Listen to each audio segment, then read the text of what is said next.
My name is Jack Newsome, and I'm hanging out with Rob on Front Row Live.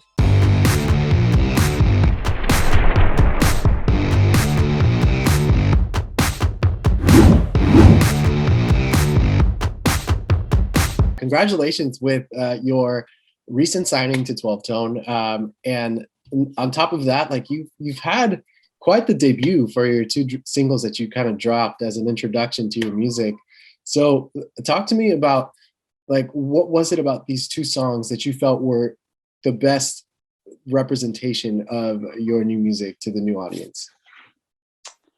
They feel like both sides of the spectrum. The Year of the World Stood Still was kind of like it was a song for the moment. It was a song for the moment that we were all living in, and it kind of showed that I can be serious and I can kind of write about the heavier things. And then with Arms, I wanted to take the pressure off, lighten the mood, and kind of take it to more of the party vibe, which is definitely going to be kind of more of the direction that we're going to take things in the coming months. So I'm really, really excited to kind of just show people that this is the spectrum that they can expect from me. As far as like the writing process for these two songs, like what really kickstarted the writing process for them? And did you feel like it was like a fluid writing that you did, or you had some kind of scribbles that you did and then tossed it for a little bit and then came back to it and started to write again? They were both really organic. They came from, I mean, both songs are very noticeably related. And so it's kind of interesting how different they sound and how similar they are in their essence. Yeah, they both kind of just highlight the times, and Arms definitely focuses more on just the loneliness that we've all been feeling over the past couple months, over the past year. Yeah, but they're both framed very differently. I feel like last year I found myself talking to a lot of artists that were saying that either they were having such a hard time writing new material because of what was going on, or others that were so inspired to write new material because of what was going on. Where do you feel you fit in that spectrum? Um, I mean, some days were better than others. I think these two songs were probably the two of the best moments that have come during the there were a lot of moments where I'm sure a lot of people can relate, but I didn't want to write about it. I didn't want to talk about it. There was a lot of times it's a lot easier to be escapist and talk about relationship stuff and just get out of the current situation. But I don't know. It actually, for me, writing The Other World Stood Still, that was one of the fastest songs I had written in a very long time. So it felt like I needed to say it, get through it, be done with it, put it like release it, have it out, and then move forward. So I mean, but that's our job, is to kind of just be a voice for the things that are happening around us. So I'm glad that both of those songs have, like, in a weird way, I'm thankful that that I was charged enough from the to write these two songs. For me, Arms stood out a little bit more because of the bop that we kind of get with that track. Talk to me about like the main creative process for the song, and like as far as like production goes, like who did you end up collaborating with as a producer, and how do you feel they kind of challenged you to become a better singer with this track? I did this one with my good friend Cambo. He is fantastic. This was the first song that we did together, and it kickstarted a lot of. We've been working a ton since then, and he's just so talented, and we got to really learn about each other from that song, and kind of got to I don't know. I think a lot of things clicked after we did that one, and that wasn't. We wrote the bulk of it on a Zoom call, and then I went to his place masked, and we did the rest of it in person. And it took a few different sessions to lock the whole thing in together. I remember the key change that happens on the final chorus happened. That was one of the last things that we added. and it was just fun because both he and my A&R were really adamant about pushing the vocal boundaries. I feel like I for the longest time I never really considered myself like a singer. It was always kind of like songwriter and then singer and then all these other things. And they were the ones who were kind of like, no, like please push yourself. Let's see what you got. Let's see what you can do. And it was really, I don't know, that's just like one of the cool things about being surrounding yourself with such positive reinforcement. And that's these, especially arms is what you get when you're surrounded with people who just want you to push and strive for the best. As far as being challenged vocally with this track, I mean, because throughout it, it's like that range is just not easy to sing in. No. A lot of us are going to have a hard time covering this song because it's a higher range. So for you, did you find yourself having to relearn to sing in order to hit that range throughout this entire song? Or was that almost natural to you? You just were too scared to try it in the first place? You know what's funny is that the lead line is actually in a pretty comfortable place for me to sing. Like if I'm just singing Wow. the song without the ad libs, it's in a really nice place. I'm definitely a tenor, so it's definitely it sits kind of nicely in my range. Definitely nice, more nicely than a few other songs that I have coming. But yeah, I think the hardest part was doing all the ad libs and all that other fun stuff in the chorus.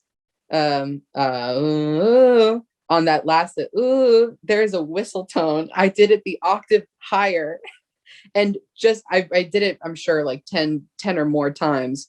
But yeah, one of the times I did a whistle tone and we tucked that into the track, and I had so many people asking me like, did you guys use some sort of effect and pitch it the octave higher? And I was like, no, I sang that. I don't know how well it came out in the room, but Campbell made it sound really nice.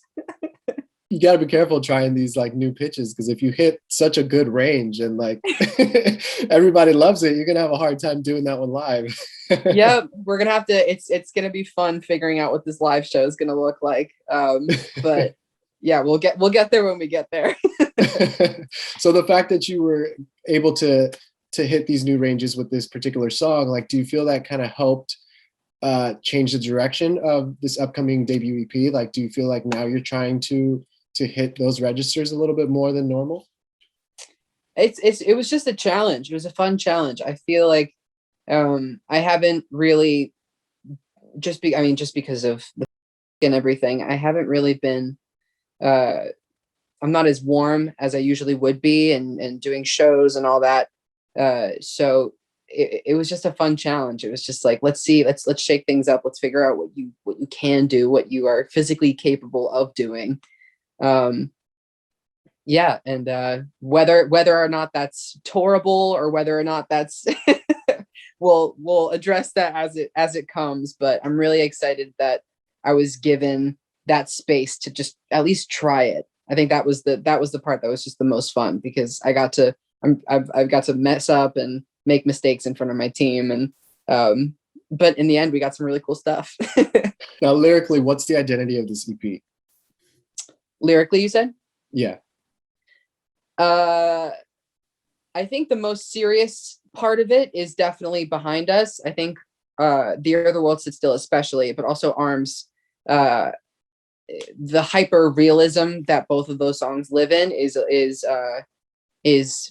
I think there's a moment or two on this EP that is it gets pretty real. Try not to say too much, but yeah, I think the subject matter overall definitely lightens up in the next few months. So I think that, I don't know, people just want to start dancing. People just want to have fun. And I mean, I know that for myself, I'm just not looking. I don't think I know a single person who's looking to listen to another sad song, at least for a while. Maybe next winter or something, maybe we can get real sad again. But I just want to dance, and I know a lot of people do too. So as far as like having that kind of mentality for the record, like more of a happier, dancier kind of vibe, did you does your production kind of change throughout this EP? just because, like I said, Arms compared to the first single is quite the bop. So can we hear some bop similar to Arms, or are you experimenting as well with sounds? Both. There's more of that Arms vibe and where that came from. There's definitely more of that, and definitely turned up a notch, which is going to be really exciting. But it does, there is going to be a serious moment, I guess, just because, I mean, we're living in serious times too, so it's good to have that duality. But for the most part, the project is going to be really just up and very bop heavy. Lastly, since you're new to 12 tone, like for you, what was it about 12 tone that drew your attention? And also, how has your creative process changed now that you have this team behind you? It was the team. From day one, meeting my A&R on FaceTime. The weirdest thing is that I was made aware of 12 tone and of the team that I was going to be working with over FaceTime. To this day, I have only met one person on my team in person. And it is a really, really strange experience, kind of operating virtually with 20 plus people. I mean, it's a team, and I'm so thankful to have every single person on the team. And it's been really interesting because none of it is what I had ever expected or ever dreamed of. And in a lot of ways, it's a lot more. In some ways, it's just different, but none of it is like less than. So it's that part I feel really, really blessed. And it was the humans. As soon as I got to be on FaceTime and Zoom with every single person on the team, I was like, oh yeah, these guys, they just they believe so much in what I have coming. And I don't know, it's exciting. It makes me excited for the future for the first time in a very long time. That's awesome. Well, I'm excited to hear what else you have in the works, and definitely excited to see your future and your career kind of grow. Like, I love seeing on the comments for the videos how, you know, a lot of your day one fans have just been like, this is the song that's going to blow him up. This is the time for Jack to blow up. So congratulations with that, and thank you again for taking the time to talk to me. Oh my gosh, thank you so much, Rob. I'm so excited. Thank you. Absolutely.